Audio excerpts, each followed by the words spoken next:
नहीं आया था, लेकिन मुझे फ्लेक्सुअल समझ में आया और दूसरा मुझे समझ में आया इसमें नीम। वो इसलिए समझ में आया क्योंकि मेरे फादर साहब जो थे वो थे डायबिटिक भी और प्लस उनको हार्ट की प्रॉब्लम भी थी। तो वो दो प्रोडक्ट लेके मैंने इस सिस्टम की शुरुआत करी थी दोस्तों। उस वक्त में अगर मैं बोलूं कि भाई मेरी कोई सपना था कि मुझे लाखों रुपए महीना कमाना या मुझे ऐसा करना है वैसा करना है, ऐसा कुछ नहीं था। राइट? क्यों? क्योंकि मुझे कार में बैठ के ये चीज बताई गई थी।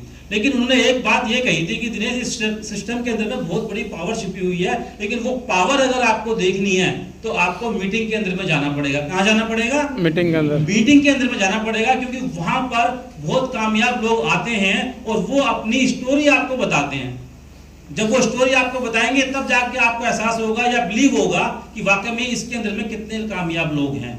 तो रियली में जब मैं ऐसी सीएनटी मीटिंग के अंदर में जाके बैठा तो तब मैंने वहां पर देखा कि कोई कह रहा था मेरी इनकम 5,000 है, किसी ने कहा 10,000 है, किसी ने कहा 50,000 है, किसी ने कहा 1 लाख है, किसी ने कहा 5 लाख है। तो यकीन मानना मेरे मन के अंदर में रत्ती भर भी ऐसा शक पैदा नहीं हुआ था कि यार ये सब झूठ तो नहीं बोल रहे। लेकिन नहीं, मुझे ये बिलीव हो गया था उसी वक्त में कि इतने सारे लोग झूठ नहीं बोल सकते। कुछ बोल सकते हैं, ठीक है, लेकिन इतने सारे लोग झूठ नहीं बोल सकते। और दूसरा मुझे बिलीव ये हो गया कि कंपनी को चलते हुए काफी वर्ष हो चुके थे, कंपनी को चलते हुए काफी वर्ष हो चुके थे कि अगर सिस्टम में कमी होती तो ये कंपनी कब की बंद हो जाती। अगर प्रोडक्टों में दम नहीं होता तो ये बार बार हर साल कंपनी तरक्की नहीं कर सकती किसी भी कीमत पे, क्योंकि हमारे यहाँ रिपर्चेज करते हैं लोग, करते हैं नहीं करते, राइट? तो इसीलिए मुझे ये बिलीव हो चुका था कि भाई सिस्टम में तो बहुत ज्यादा दम है, अब दम तुझे खुद को लगाना है इसके अंदर, ठीक है ना? सिस्टम में तो बहुत दम है, अब दम किसको लगाना पड़ेगा? मुझे खुद को लगाना पड़ेगा। तो वो दिन है और आज का दिन है, मैंने कभी जीवन में सीएनटी मीटिंग को नहीं छोड़ा।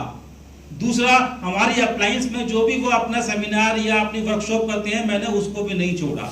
वो क्यों नहीं छोड़ा? क्योंकि मेरा एक ड्रीम था, क्या बचपन से वो था, विदेश यात्रा का, कि मुझे विदेश यात्रा जाना था।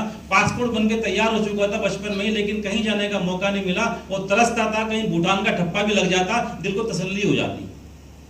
कहीं नहीं कुछ हुआ, पासपोर्ट भी एक्सपायर हो चुका था, राइट? लेकिन वेस्टीज में आपने देखा ट्रैवल फंड अभी, राइट? उसको देखने के बाद में मेरा जो सपना मर चुका था वो दोबारा से जिंदा हुआ और लगातार मीटिंग, सेमिनार और अपनी अपलाइन का कहना मानता हुआ चला गया।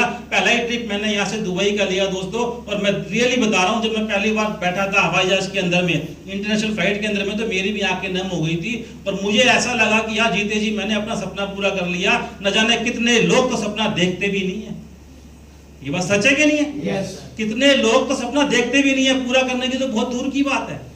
लेकिन ये पावर किसने दी? किसने दी? वेस्टीज ने वेस्टीज ने ये पावर दी दोस्तों, जिससे कि मैं अपना